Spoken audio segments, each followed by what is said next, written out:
The biggest question is, what is a glockenspiel?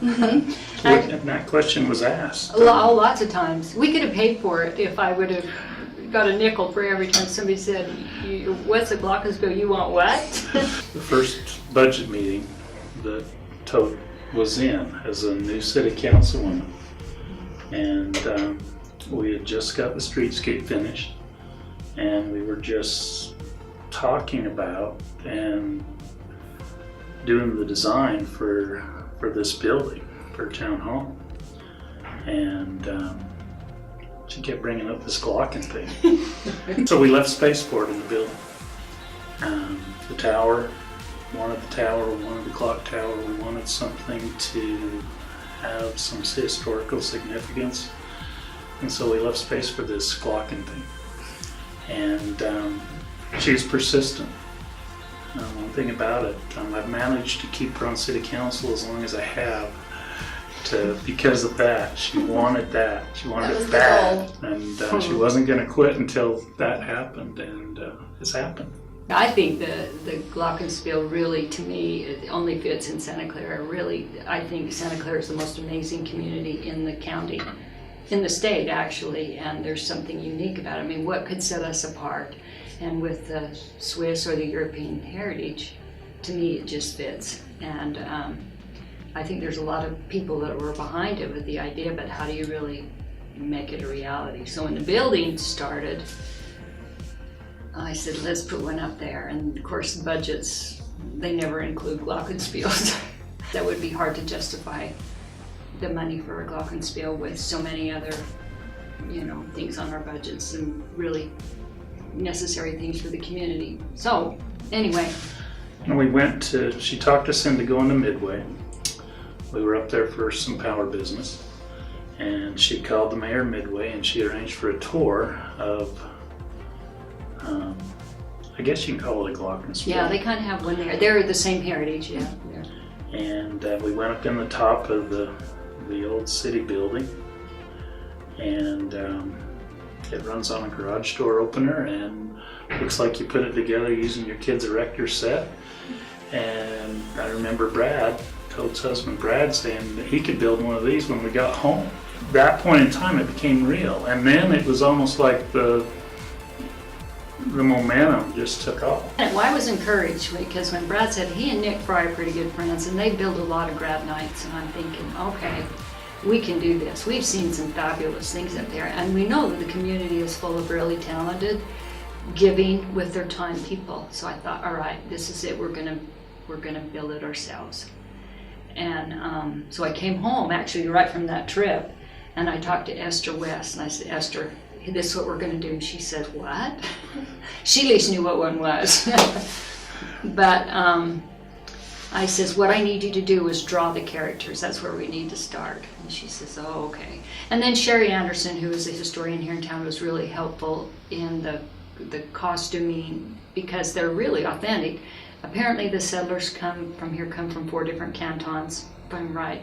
And the costumes that are on the characters represent those 4 different cantons, which most people wouldn't know that, but they're authentic in that regard. I knew I also had a little ace up my sleeve because I'm really familiar with Will Camp. And I've seen his mind work, and he's amazing. He's a resident here in town, and I know what he can do.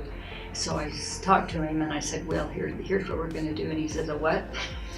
And I said, well, this is what it does. And kind of get his brain going. And he actually works with a company, it's called Zarnowski. And so he has all kinds of equipment, and he's very, very creative. So I talked to him, and the wheels started to roll. We met with Will's company, and Esther got the drawings done, and he had some carvers down there. Each of those figures is hand carved out of I say styrofoam, and he corrects me every time. He says, no, styrofoam's only $100 a sheet. That's not styrofoam. He said it's high density foam, and they glue them together, and the carver actually carved it with like an X-Acto knife or with these tools. They're really sculpted out of this foam. And it was so fun to go down there. In fact, council went down, you went down a few times during the construction to just watch them work and to see them come to life. It was an amazing experience, but he hand carved them, and each of the little individual pieces, like the accordion, the basket, and then they're covered with a resin and a fiberglass, and they're airbrush painted again by another artist down there who actually, he showed me just these different airbrush tips, and it's out of automotive paint to make it more durable. And they're actually airbrushed, and some of the detail on the back, they're as perfect, the detail, if you could, I wish everybody could see them close up, they're really amazing. And then even the scenery in the back. So again, Will's mind, he says, well, what we need to do, you don't want to see clear through and see the other character. Let's put backdrops in there, and then we can put scenery, so when it goes around, it's a whole different scene. It can be summer and winter. That's how he works, see. And so those different sceneries are hand painted as well. It came down close. We wanted to dedicate it and open it for Swiss Days, and it was close. Getting the fine tuning and getting the computer and the music and the doors and the characters synced was a full-time job. So we had basically a week from the time we came home from League, the conference that we go to every year, until Swiss Days. Everything had to be fine-tuned. Councilman Wake, Jarrett Wake, is our council IT guy.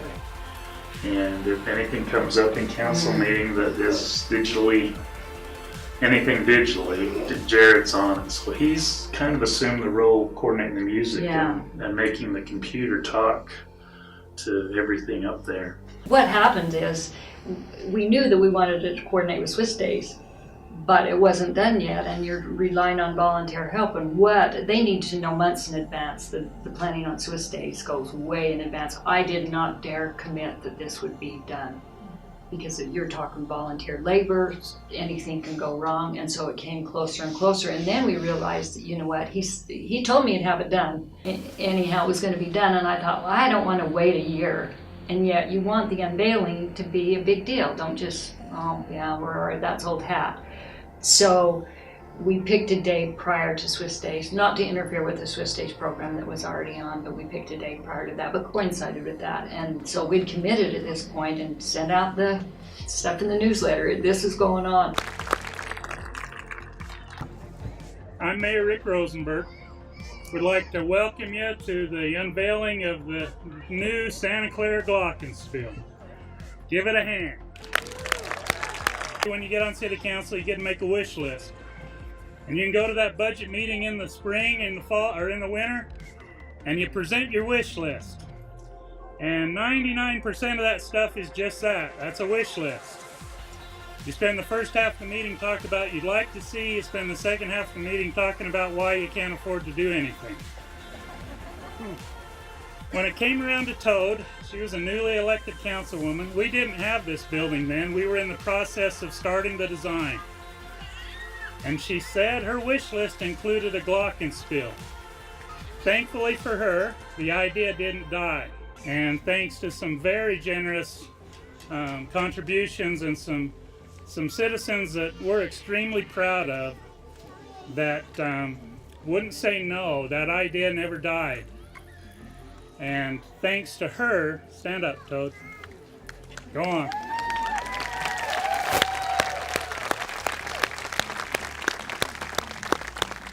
Thanks to her, we're here tonight. I'm going to turn the time over to her for a few minutes. She's got some very special people that we want to recognize. Well, thank you all for being here. I appreciate this Glockenspiel party and that you're all here to celebrate with us. I hope I get through this. As the mayor mentioned, this has been a dream for a long time, since the design phase of this. But at that time, there was about 150,000 reasons it didn't go in.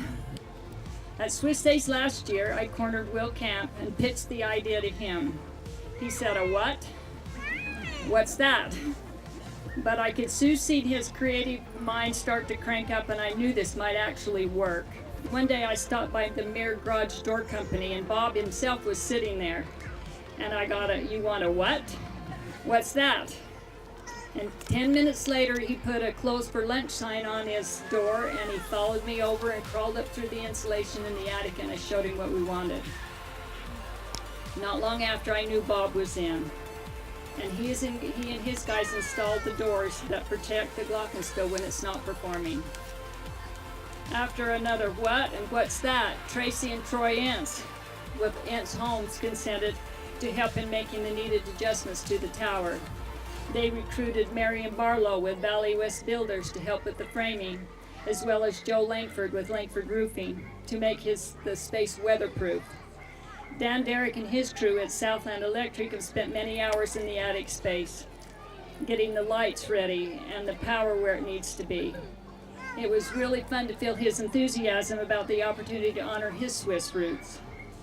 I also need to mention Jack Taylor and others on city staff that have gone the extra mile in coordinating the work. This is truly a long-lasting, precious gift to our city. It was entirely donated with the exception of a few motors and the computerized chime unit. Even those costs would be offset by a generous check in exchange for the promise I would never reveal who the donor is. And I've kept that promise, but thank you. Again, thank you all for coming to support us. This is a big day in our city, and we go through a lot of things, and we don't get to celebrate a lot of things. We've gone through some hard stuff, and this isn't a party. This is one to celebrate, and thank you for being here with us.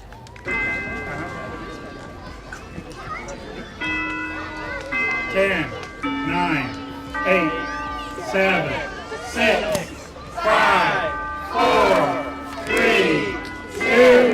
2, 1.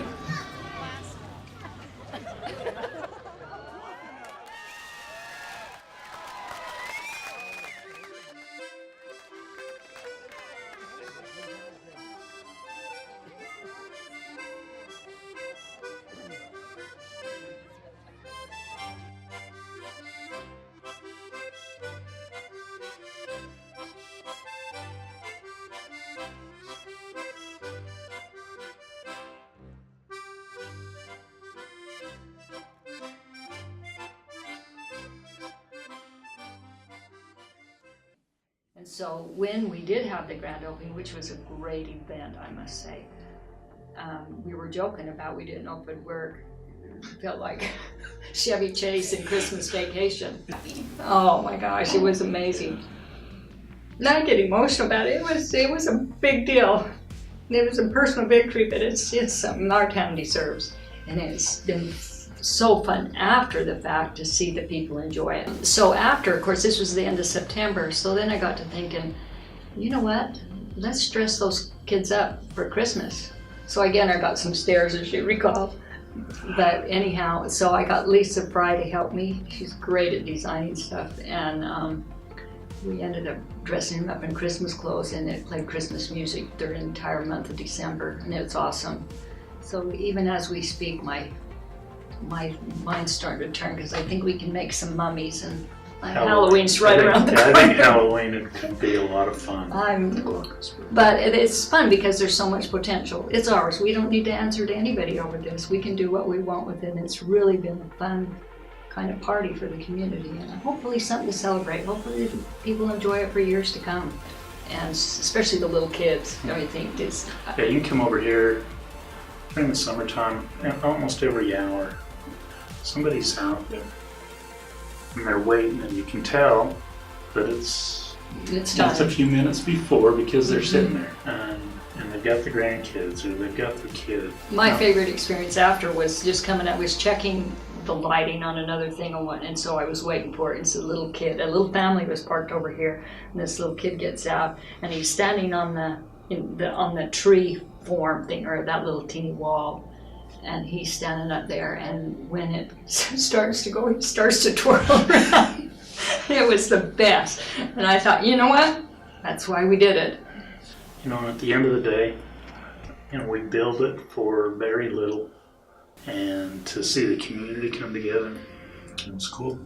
I think it's more important the fact that it was a donation. Mm-hmm. It's better than had we paid for it. It had so much buy-in from residents and from people who love the community that, that's what makes it special. And ours isn't for sale. Yeah, that's true.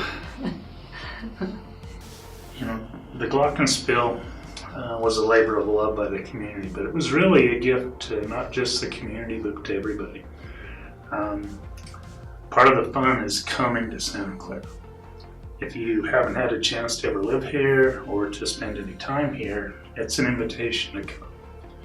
Bring your kids, bring your grandkids, bring your mom and dad, and come out and spend a little bit of time in a great city, a small town, hometown, and it's special. It's a special place. Come see it. Come spend some time here with us. That's the kind of the big thing about the Glockenspiel is that invitation. It opens every hour, 7 days a week. Come see it.